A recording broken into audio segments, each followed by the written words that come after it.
Salut, c'est les mères indignes et indignées. Aujourd'hui, vous écoutez la partie 2 du portrait d'Aliénor. Nous voici de nouveau en Suisse, 10 jours après la naissance de Timoé. Dans la première partie, nous avions rencontré Aliénor à quelques jours de son terme. Elle nous avait confié rêver d'un accouchement naturel, dans une piscine gonflable installée dans le salon, entourée de plantes, de bougies, de tisanes et de musique. Une ambiance détendue, et qui serait bien différente de ses 2 premiers accouchements.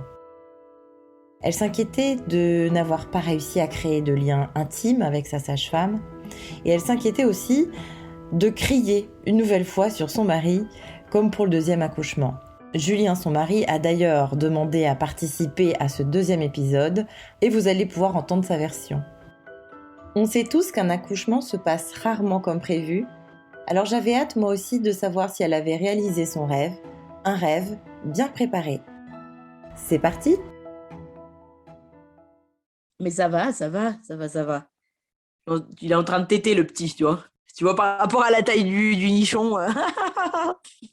Ah là là, ouais. Ouais, sacrée expérience. Timoé, donc, faisait 3 kg 210.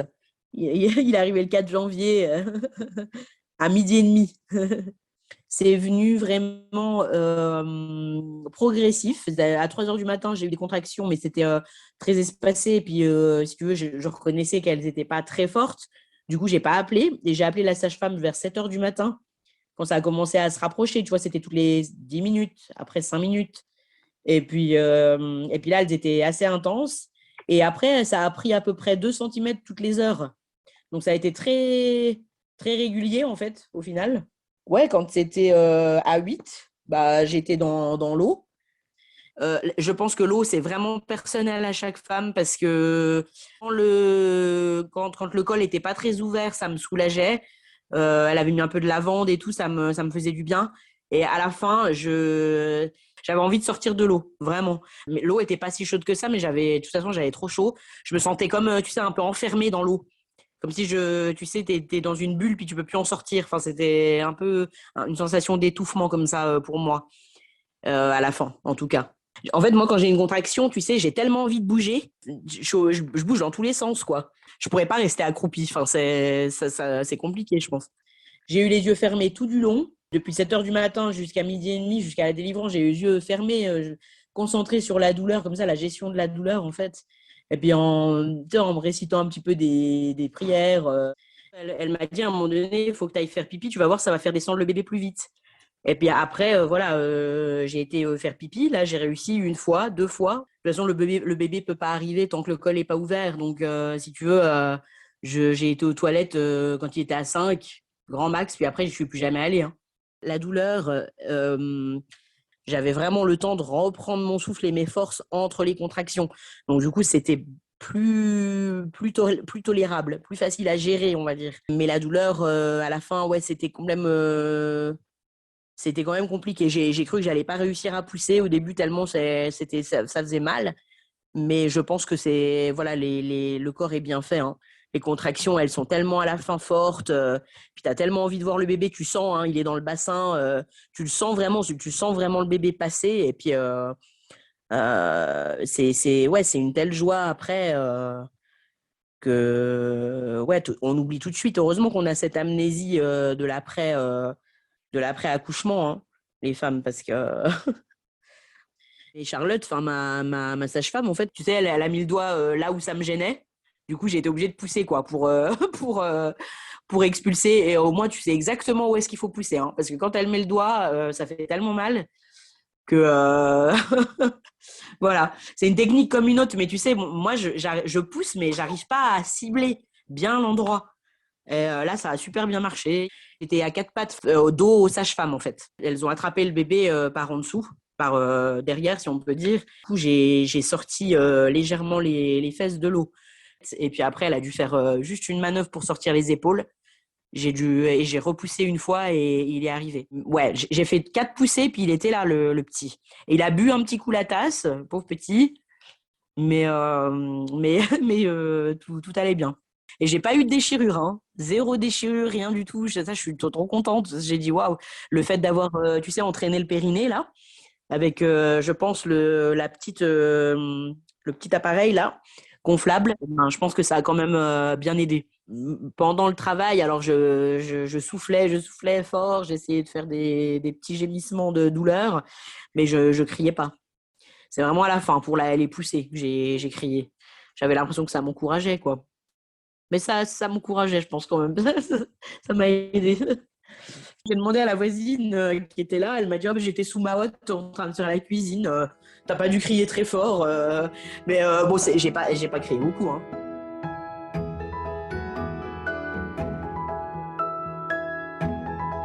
Enfin, la sage-femme principale, elle était d'une douceur, vraiment.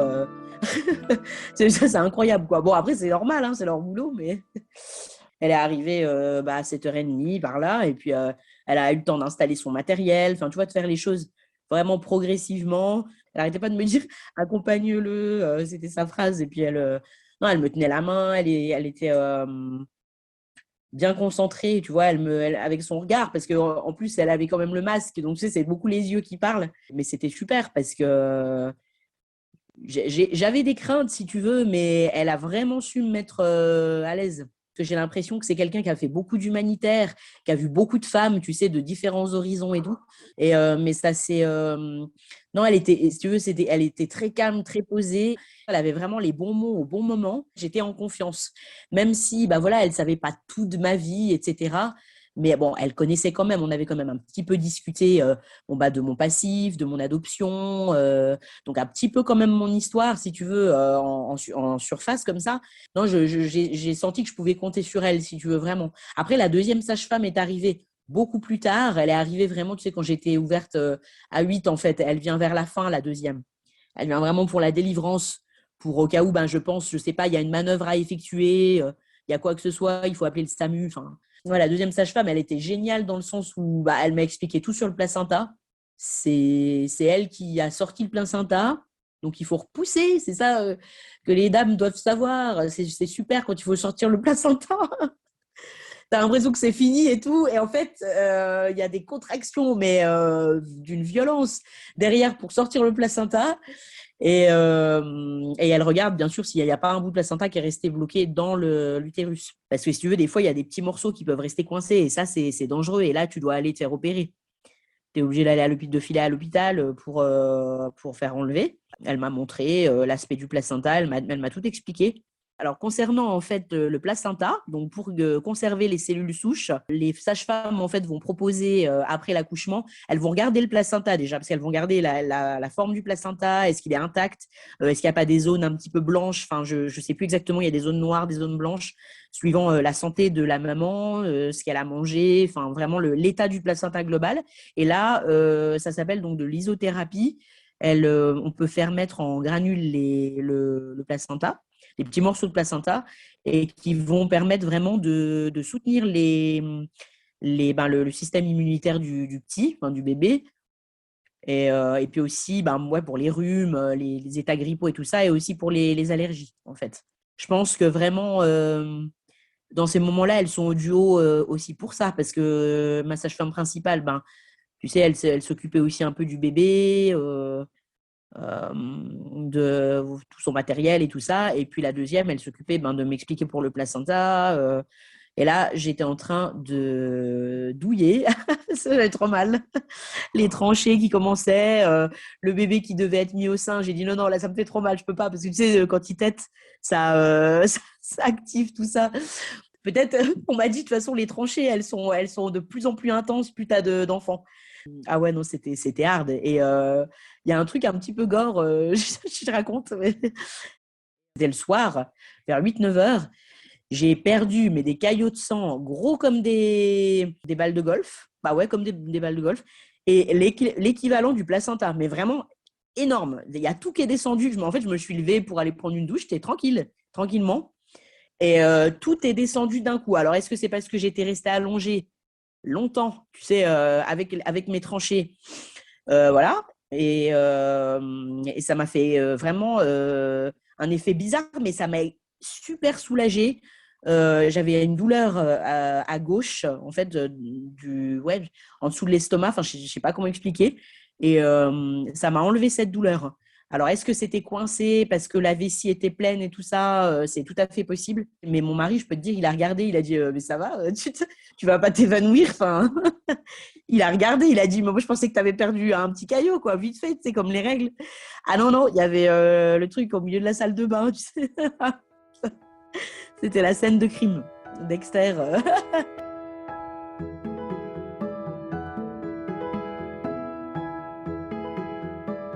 Bon, on n'a pas pu mettre trop les bougies et tout, mais c'était non, non, c'était comme je voulais. C'était pas trop fort en lumière.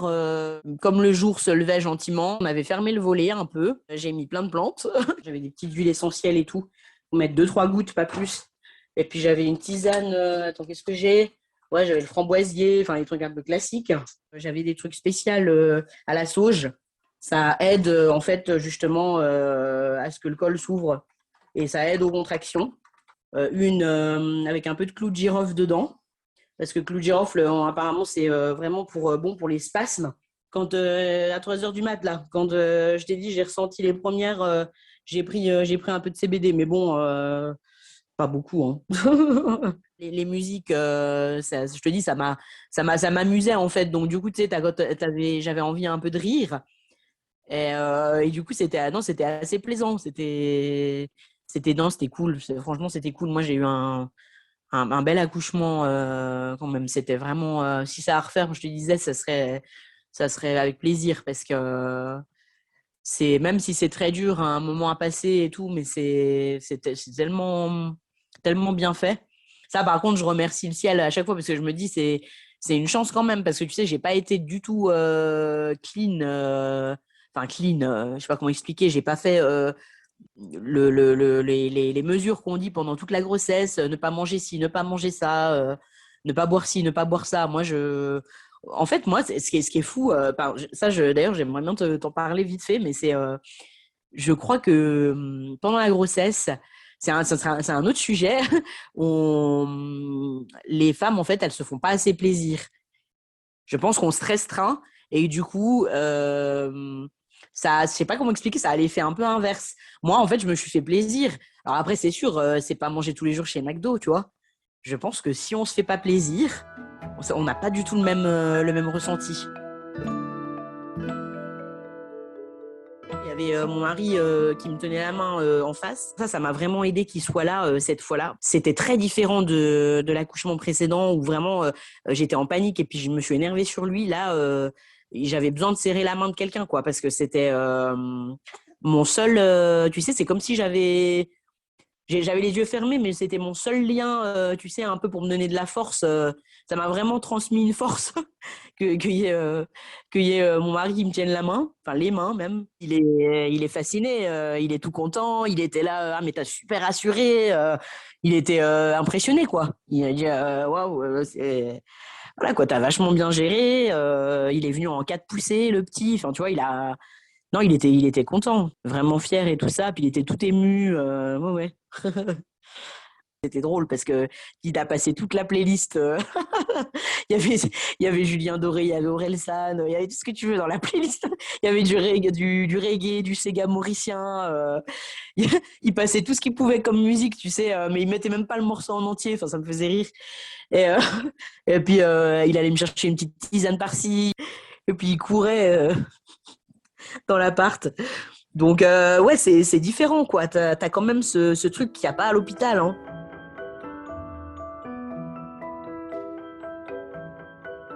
Alors, moi, c'est Julien.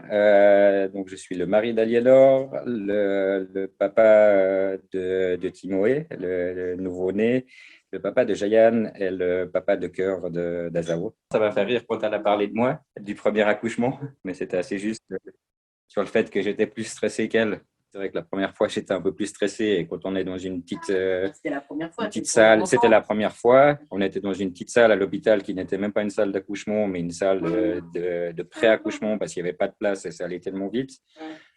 Là, ça a été un accouchement pas très long, mais il y a quand même eu le temps que ça se mette en place et tout. Et du coup, je pense que, enfin, après, je ne sais pas ce qu'elles ont dit, mais je pense que j'étais bien plus détendu pour le deuxième. Après, bah, j'avais déjà vécu ça une fois aussi, donc j'étais un peu surpris au tout début quand Aliénor m'a parlé de ça. parce que c'est vrai qu'ici, c'est pas très habituel. Mais assez vite, honnêtement, moi, j'ai trouvé ça plutôt assez motivant. Vraiment une bonne idée. D'autant plus que ses premières grossesses s'étaient passées bien. Elle n'a pas eu beaucoup de symptômes, enfin, pas beaucoup. Je sais qu'il y a des femmes qui ont beaucoup de changements d'humeur, mais c'est déjà le cas habituellement pour Aliénor. Donc, c'est pas. Après, elle a plutôt souffert du dos. J'ai pas eu beaucoup de craintes. Comme on a vu la sage-femme plusieurs fois à la maison avant, j'ai eu l'occasion de lui demander un peu quel allait être mon rôle, si c'était différent de l'hôpital ou c'était un peu un questionnement, qu'est-ce qu'on peut faire, quoi. Parce qu'en sachant la douleur que c'est, en même temps, c'est une douleur pour amener la vie, pour amener quelque chose de beau. Donc, mais c'est vrai qu'à la maison, ça m'a permis d'être aussi, je pense, après, il faut voir ce qu'Aliénor en pense, mais plus détendu. Alors, je ne sais pas si j'ai pris beaucoup plus ma place. J'ai pas fait grand chose de plus, excepté être là. Enfin, être là et tout le temps à côté. Et justement, mais par contre, pour le papa aussi, je pense que c'est agréable. Ça a l'air de rien, mais de pouvoir mettre un petit peu de musique, de pouvoir se déplacer dans l'appart. La femme se sent un peu plus à l'aise, elle est plus libre, elle a pu passer là du canapé à la petite piscine qu'on avait, retourner au canapé, être moins coincé. Et la sage-femme était vraiment là. Et elle nous laisse aussi, enfin, si on veut rester un petit peu tout seul ou je ne sais pas pour les autres papas, mais on peut avoir plusieurs enfants, je pense. Enfin, en tout cas, c'est le moment où on entend le premier cri et on voit le bébé sortir. Le moment, il est fort. Moi, ouais, aucun regret, plutôt vraiment content d'avoir fait ça. Mais c'est vrai que les gens sont surpris. Quand je parlais de ça autour de moi, les gens étaient ah bon, ok.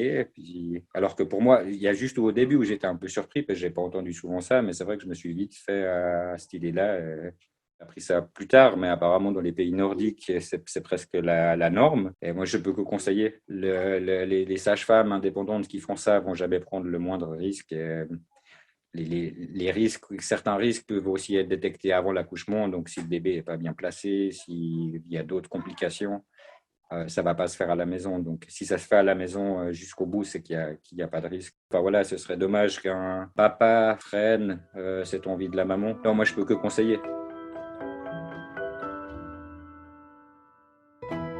Le fait d'être à la maison aussi, ça permet de vraiment se concentrer que sur la maman qui est en train d'accoucher. Tu n'as pas les bip bip de l'hôpital, tu n'as pas le stress de se dire bon, bah, à côté, il y a peut-être quelqu'un qui a le Covid, d'entendre d'autres mamans aussi hurler. On se concentre vraiment que sur soi. Et c'est ça aussi qui peut-être rend l'accouchement peut-être plus agréable. Enfin, je ne sais pas si c'est le bon mot, plus tolérable en tout cas. Enfin, la douleur plus tolérable. Et du coup, on peut vraiment se concentrer sur l'enfant qui est en train d'arriver et beaucoup moins de stress, ouais, de pression extérieure, en fait, de parasites externes. Voilà. T'as pas 36 personnes qui passent, qui défilent. Bon, après, ça dépend des hôpitaux, tu vas me dire, mais là, une sage-femme, tu sais qu'elle est là pour toi, qu'elle va faire tous les tests à ton bébé, mais qu'elle va prendre le temps aussi. Tu vois, elle le fait elle est restée sur 12 heures de temps. Après l'accouchement, hein, elle est restée encore 12 heures. Bon, déjà, elle avait énormément de matériel à nettoyer, donc ça lui a pris un temps assez considérable. La piscine aussi à dégonfler, à nettoyer, enfin, ça lui a pris quand même un bon moment. Mais après, il y a tous les soins du bébé, enfin, les tests classiques, mais elle les fait à plusieurs. Elle les fait à H+3, H+6, enfin, tu vois. Elle les refait, en fait. Donc, du coup, c'est pour ça qu'elle est restée assez longtemps. Et puis aussi, elle voulait voir comment l'utérus il se mettait, est-ce qu'il redescendait. Mais en tout cas, moi, je me suis sentie beaucoup plus vite remise, ouais.